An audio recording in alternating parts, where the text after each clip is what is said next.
പാലക്കാട് ആലത്തൂരിൽ ബാറിൽ വെടിവെപ്പ്. മാനേജർ രഘുവിനാണ് വെടിയേറ്റത്. 5 പേർ പോലീസ് കസ്റ്റഡിയിൽ. ഗോകുൽ വിവരങ്ങളുമായി ചേർന്ന്. ഗോകുൽ, ഇത് എപ്പോൾ സംഭവിച്ചതാണ്? ഇങ്ങനെ ഒരു വെടിവെപ്പിലേക്ക് കൊണ്ടുപോയ പ്രകോപനം എന്താണ്? ഇന്നലെ രാത്രിയാണ് ഈ സംഭവം ഉണ്ടായത്. ഇത് പാലക്കാട് ആലത്തൂരിനടുത്തുള്ള കാവശ്ശേരിയിലെ ഒരു ബാറിലാണ് ഈ ഒരു സംഭവം ഉണ്ടായത്. ബാറിലേക്ക് ആദ്യം 6 പേർ എത്തുന്നു. അവർ മദ്യപിച്ചതിന് ശേഷം പണം നൽകുന്നതുമായി ബന്ധപ്പെട്ട തർക്കമുണ്ടായി. അതിനുശേഷമാണ് അതിനിടയിലുണ്ടായ തമ്മിൽ ബാർ ജീവനക്കാരുമായി ഉണ്ടായ പിടിവലിയിലാണ് കയ്യിലുണ്ടായിരുന്ന എയർ ഗൺ പൊട്ടി മാനേജർ രഘുവിന് വെടിയേറ്റത്. രഘുവിൻ്റെ വാരിയലിനാണ് വെടിയുണ്ട തുളച്ച് കയറിയാണ് പ്രശ്നമുണ്ടായത്. നിലവിൽ പക്ഷേ രഘുവിൻ്റെ ആരോഗ്യനിലയിൽ പ്രശ്നമൊന്നുമില്ല. രഘുവിനെ സമീപത്തെ ആശുപത്രിയിലേക്ക് ഉടൻ തന്നെ മാറ്റുകയും ചെയ്തു. പോലീസ് എത്തി ഈ 6 പേരിൽ 5 പേരെ കസ്റ്റഡിയിലെടുത്തു. ഇവർ കഞ്ചിക്കോട് സ്വദേശികൾ ഉൾപ്പെട്ടവരാണ് ഈ 5 പേർ എന്നാണ് അറിയാൻ കഴിയുന്നത്. പക്ഷേ ഇവരുടെ പേര് വിവരങ്ങൾ ലഭ്യമായിട്ടില്ല.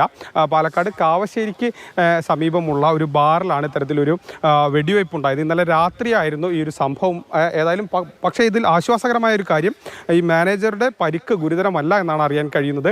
എയർ ഗൺ ഉപയോഗിച്ചാണ് ഇത്തരത്തിൽ ഒരു കാര്യമുണ്ടായത്. ഈ ബാറുകളിൽ സംഘർഷങ്ങൾ പലപ്പോഴും ഉണ്ടാകാറുണ്ട്. അതൊക്കെ അക്രമങ്ങളിലേക്കൊക്കെ നീങ്ങുന്നതൊക്കെ നമ്മൾ കണ്ടിട്ടുണ്ട്. പക്ഷേ വെടിവെപ്പ് എന്നുള്ള രീതിയിലേക്ക് കാര്യങ്ങൾ നീങ്ങുന്നത് അപൂർവമാണ്. അത്തരത്തിൽ കേരളത്തിൽ ഉണ്ടാകാറ് വളരെ അപൂർവമാണ്. അങ്ങനെ എയർ ഗൺ കൊണ്ടാണ്, എയർ ഗണ്ണിൻ്റെ പെല്ലറ്റാണ് തറച്ചു കയറിയത്. ശരി, ഗോകുലാണ് വിവരങ്ങൾ നൽകിയത്. ഗോകുൽ, ഈ കസ്റ്റഡിയിലുള്ള ആളുകളുടെ അറസ്റ്റ് രേഖപ്പെടുത്തിയിട്ടുണ്ടോ? ഇല്ല, അവരുടെ അറസ്റ്റ് രേഖപ്പെടുത്തിയിട്ടില്ല. നിലവിൽ ഇപ്പോൾ അവർ കസ്റ്റഡിയിൽ ഉണ്ടെന്നാണ് അറിയാൻ കഴിയുന്നത്. അവരുടെ പേര് വിവരങ്ങൾ നമുക്ക് പോലീസിൽ നിന്ന് ലഭിച്ചിട്ടില്ല. കുറച്ചുകൂടി പരിശോധനകൾ ബാക്കിയുണ്ടെന്നാണ് മനസ്സിലാകുന്നത്. അതിനുശേഷം പേരടക്കമുള്ള വിവരങ്ങൾ ലഭ്യമാകും. ഇത് ഇന്നലെ രാത്രിയാണ് ഈ സംഭവം ഉണ്ടായത്. സംഭവ സ്ഥലത്ത് വെച്ച് തന്നെ പ്രതികളെ ഏകദേശം എല്ലാവരെയും പിടികൂടിയെന്നാണ് മനസ്സിലാക്കാൻ കഴിയുന്നത്. ഇതിൽ ഒരാളെ കൂടി ഇനി പിടികൂടാനുണ്ടാകുന്നുള്ളൊരു സംശയം, അതായത് ഈ സംഘത്തിൽ 6 പേര് ഉണ്ടായിരുന്നോ എന്നൊരു സംശയം പോലീസിനുണ്ട്. അത് പോലീസ് പരിശോധിച്ചു വരികയാണ്. CCTV ദൃശ്യങ്ങളടക്കം പോലീസ് ശേഖരിച്ചിട്ടുണ്ട്. അതടക്കം ശേഖരിച്ചാണ് ഈ ഒരു കാര്യങ്ങളൊക്കെ പരിശോധിക്കുന്നത്. ഇന്നലെ ഈ ഒരു കാര്യത്തിൽ ബില്ല് ആയി ബന്ധപ്പെട്ടും അതോടൊപ്പം തന്നെ സർവീസുമായി ബന്ധപ്പെട്ടും ഈ ജീവനക്കാരും അതോടൊപ്പം തന്നെ ഈ വന്ന 6 പേരും തമ്മിൽ പ്രശ്നമുണ്ടായി. അതിനിടയിൽ ഉള്ള പിടിവലിയിലാണ് കയ്യിലുണ്ടായിരുന്ന തോക്ക് അതായത് എയർ ഗൺ അത് പൊട്ടി വാരിയലിൽ പെല്ലറ്റ് മാനേജറായ രഘുവിൻ്റെ വാരിയലിൽ പെല്ലറ്റ് തുളച്ച് കയറിയത്. നിലവിലിപ്പോൾ രഘുവിൻ്റെ ആരോഗ്യ പ്രശ്നങ്ങളോ അല്ലെങ്കിൽ മറ്റ് ഗുരുതരമായ പ്രശ്നങ്ങളോ ഒന്നുമില്ല. അദ്ദേഹത്തെ സമീപത്തെ ഒരു സ്വകാര്യ ആശുപത്രിയിലേക്ക് മാറ്റിയിട്ടുണ്ട്.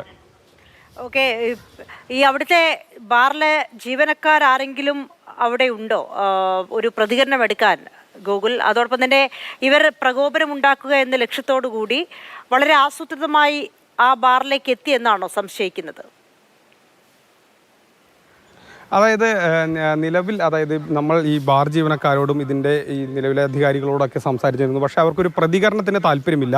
നമ്മൾ അവരോട് ചോദിച്ചതാണ്, ഒരു പ്രതികരണം നൽകാൻ സാധിക്കുമെന്ന് ചോദിച്ചതാണ്. പക്ഷേ അവർ ഒരു പ്രതികരണത്തിന് താല്പര്യമില്ല എന്നാണ് അറിയിച്ചിട്ടുള്ളത്. മറിച്ച് അവർ ഇതാണ് ഉണ്ടായത്, അല്ലെങ്കിൽ കാര്യങ്ങൾ പറഞ്ഞു. അതായത് ഇത്തരത്തിലൊരു എയർ ഗണ്ണിൻ്റെ ഉപയോഗിച്ചാണ് വെടിവെച്ചത്. വെടിവെപ്പിൽ വാരിയലിനാണ് പരിക്ക് പറ്റിയത്. മറ്റു പ്രശ്നങ്ങളൊന്നുമില്ല തുടങ്ങിയ കാര്യങ്ങളൊക്കെ തന്നെ ബാർ ജീവനക്കാരും അധികൃതരും അറിയിച്ചു. പക്ഷേ അവരൊരു പ്രതികരണത്തിന് ഇതുവരെയും തയ്യാറായിട്ടില്ല. അവർ ഒരു പരസ്യ പ്രതികരണത്തിന് തങ്ങൾക്ക് താല്പര്യമില്ല എന്നുള്ളതാണ് നമ്മളോട് അറിയിച്ചത്. നമ്മൾ അവരോട് ചോദിച്ചിരുന്നതാണ്, പക്ഷേ അവർ അത് നൽകാൻ കഴിയില്ല എന്നാണ് നമ്മളോട് പറഞ്ഞത്. ശരി, പാലക്കാട് ആലത്തൂരിൽ ബാറിൽ വെടിവെപ്പുണ്ടായി. മാനേജർ രഘുവിനാണ് വെടിയേറ്റത്. 5 പേർ പോലീസിന്റെ കസ്റ്റഡിയിലുണ്ട്. സംഘത്തിൽ 6 പേരുണ്ടായിരുന്നു എന്നാണ് സംശയിക്കുന്നത്.